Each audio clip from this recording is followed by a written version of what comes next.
अब तो मेरी बीवी को भी हेपेटाइटिस हो गया है, या अब तो मेरे शोहर को भी हेपेटाइटिस हो गया है।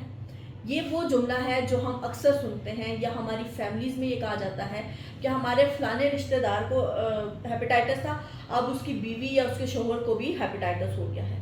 क्या आपने कभी नोट किया है कि ऐसा क्यों होता है कि घर के अंदर किसी एक बंदे को हेपेटाइटिस बी या सी है तो उसके पार्टनर को भी एग्जैक्ट वही बीमारी हो जाएगी?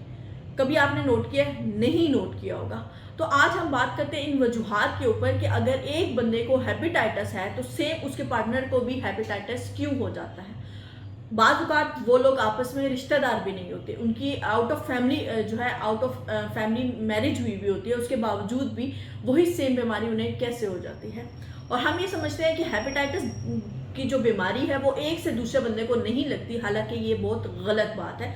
ये हमारा बहुत मिस कंसेप्ट है, हमें इसको ठीक करने की बहुत ज़्यादा ज़रूरत है। अस्सलाम वालेकुम, मैं हूँ डॉक्टर कायनात और हम बात करें हेपेटाइटिस के ऊपर कि ये क्यों हो जाता है, इसकी अर्ली सिम्टम्स क्या हैं और इसके क्या असरात हैं। क्या ये एक से दूसरे बंदे को लग सकता है? क्या ये एक ऐसी बीमारी है जो एक से दूसरे के अंदर फैले? तो जी, ये बिल्कुल ऐसी बीमारी है जो एक से दूसरे बंदे को हो जाती है।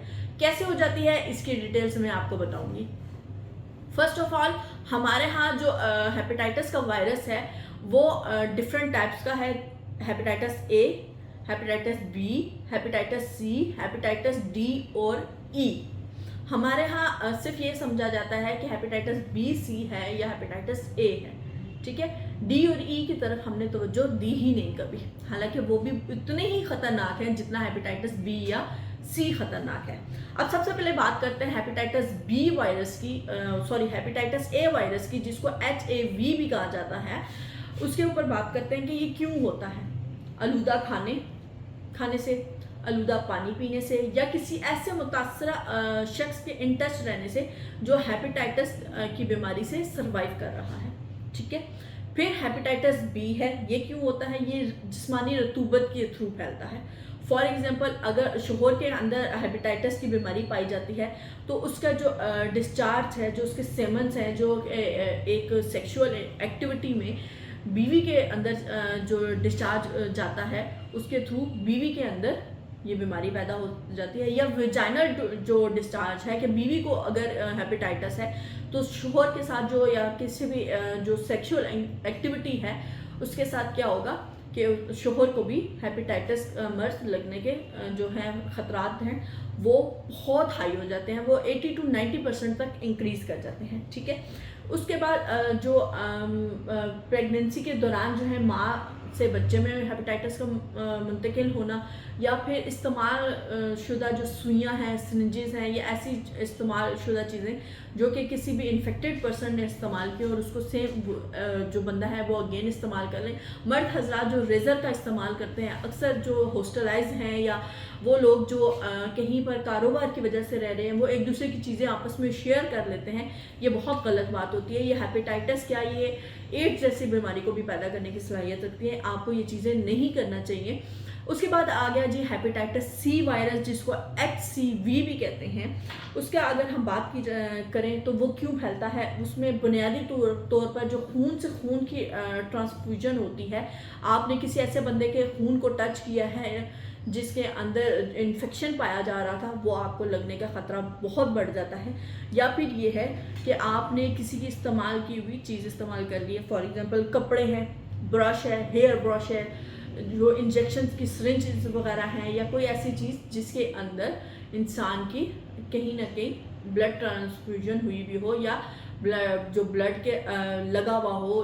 अक्सर औकात ये होता है किसी को ब्लीडिंग शुरू होगी और हम जज्बाती लोग क्या करते हैं, हम हाथों से उसको रोकने की कोशिश करते हैं, अपने दुपट्टे से, अपनी किसी भी चीज़ से उसको रोकने की कोशिश कर रहे होते हैं, ये देखे बगैर कि वो जो पर्सन है वो किसी ऐसी बीमारी में भी मुब्तला हो सकता है जो कि हमारे लिए ख़तरनाक हो सकती है।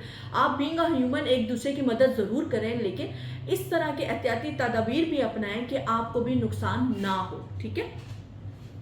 देन उसके बाद आ जाती है हेपेटाइटिस डी वायरस। ये इसको फैलने के लिए, ये एक ऐसा ख़तरनाक वायरस है, इसको फैलने के लिए हमेशा हेपेटाइटिस बी का जो वे ऑफ इन्फेक्शन है उसकी ज़रूरत पड़ती है। ये बिल्कुल same to same hepatitis B की तरह फैलता है और उसी के आप ये कर सकते हैं कि उसी के नक्शे कदम पे चल रहा होता है। अगर हेपेटाइटिस ई की बात की जाए तो ये आलूदा खाने या ऐसे जगह पे रहना जहाँ पे जो रश या हार्श जो मेटल्स हैं वो पाए जाते हैं, और ऐसे इलाके जहाँ पे सफाई का इस्तेमाल नहीं होता, जहाँ पे सैनिटाइजेशन नहीं होती, वहाँ पे जो है ये लाजमी फैलता है और बहुत ज़्यादा मकदार में फैलता है। अब ये हो गया कि ये फैलते क्यों हैं, कैसे फैलते हैं, ये तो आपको पता चल गया। अब बात करते हैं कि इनकी सिम्टम्स क्या हैं। रीजंस के ऊपर हम बाद में आएंगे, हम सबसे पहले इनके जो है सिम्टम्स के ऊपर बात करेंगे, जो कि हम नेग्लेक्ट कर देते हैं। हमें पता चलता है कि जब भी हमने PCR करवाया है तो ओहो, हम तो इतने अरसे से जो है वो हेपेटाइटिस के शिकार थे, लेकिन हमें तो पता ही नहीं था। तो हमें पता था लेकिन हमने उसको नज़रअंदाज किया था। सबसे पहले चक्कर आना इसकी बहुत बड़ी सिम्टम्स है, नोजिया वॉमिटिंग इसकी बहुत बड़ी सिम्टम है, जिसको हम कहीं ना कहीं इग्नोर कर देते हैं। हमारे जो एब्डोमेन है, लिवर वाला जो हिस्सा है, वहाँ पे हमें बहुत ज़्यादा पेन फील होगी, वहाँ पे हर टाइम गोले का एहसास होगा, तो जिसको हम जिगर की बजाय हम क्या कहते हैं कि हमारे मैदे में गैस जमा हो गया, हम गैस वाली दवाइयाँ इस्तेमाल करी जा रहे हैं। तो इस वजह से क्या है, हम भक्कियों का इस्तेमाल करी जा रहे हैं कि भाई हमारी गैस जो है वो चले और हम थोड़ा रिलैक्स फील करेंगे, हम ठीक हो जाएंगे। उससे वक्ती जो है वो हमें रिलीफ भी मिल जाता है, लेकिन क्या है कि बीमारी तो अपनी जगह कायम है और बढ़ रही है, बड़े ज़ोरों शोर से बढ़ रही है। फिर फीवर या जो जॉन्डिस है, बार बार पीला यरकान हो रहा है, ये भी एक इसकी बड़ी जो है वो सिम्टम है।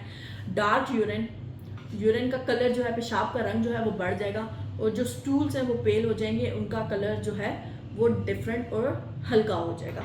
फिर एडिमा होता है स्वेलिंग, किसी भी स्वेलिंग, कोई भी स्वेलिंग जो मोस्टली हमारे पाँव के ऊपर या हमारी लेग्स के ऊपर महसूस होती है, या फिर हमें जो खून की जो नालियाँ होती हैं उनके ऐसे गुच्छे जो कि हमें अपने जिस्म के ऊपर नज़र हो रहे हैं। आपको अक्सर ख़वातीन बता रही होंगी कि ये मेरे जिस्म के ऊपर नीले नीले हैं निशान पड़ रहे हैं, और ये देखें हमारी जो ये बाजू है यहाँ से नीली होती है, तो वो भी हेपेटाइटिस की बहुत बड़ी सिम्टम्स है कि हेपेटाइटिस बहुत ज़्यादा बढ़ गया और ये कल को आपको किसी भी जिगर की बीमारी में मुब्तला कर देगा।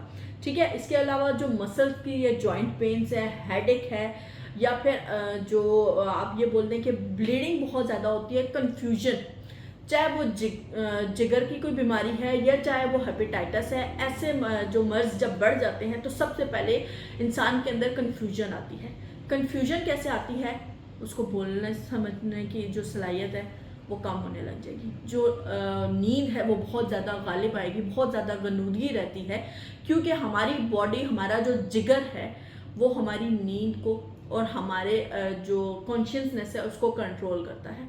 ठीक है, जब हमारा लिवर डैमेज होने लग जाता है तो अनकॉन्शियस होना और नींद गालिब आना बहुत अहम और बहुत इम्पोर्टेंट सिम्टम है, इसके वो नज़रअंदाज नहीं करना चाहिए।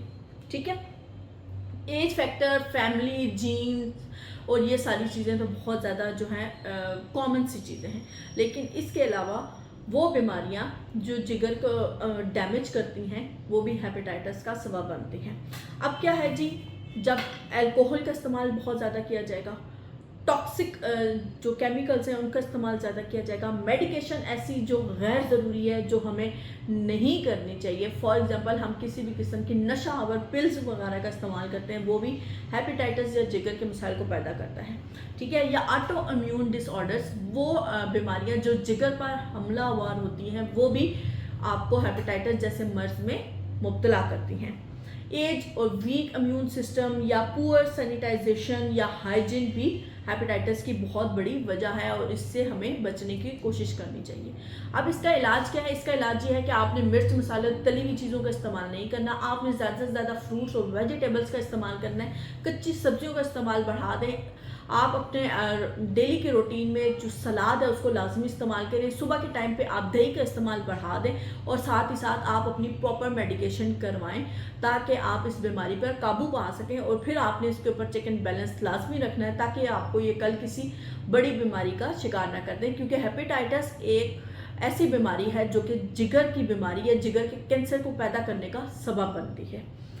आपने क्या करना है कि आपने इन सारी चीज़ों को ज़रूर मद्देनज़र भी रखना है। और अगर आपको मेरी ये वीडियो पसंद आती है और आपको लगता है कि आपके इर्द गिर्द हेपेटाइटिस के मर्ज़ के लोग जो हैं वो बहुत ज़्यादा पाए जाते हैं, तो आपने ये वीडियो उनसे लाजमी शेयर करनी है और एज अ जनरल नॉलेज भी आपने इस वीडियो को लाजमी शेयर करना है ताकि उन लोगों तक ये लाजमी पहुंच जाए जो अपनी सेहत का ख्याल नहीं रखते हैं। अगर मेरी वीडियो पसंद आती है तो हमारे चैनल को सब्सक्राइब कर लें, साथ ही साथ मेरी आने वाली वीडियो तक अपना बहुत सारा ख्याल रखिएगा। अल्लाह हाफिज़।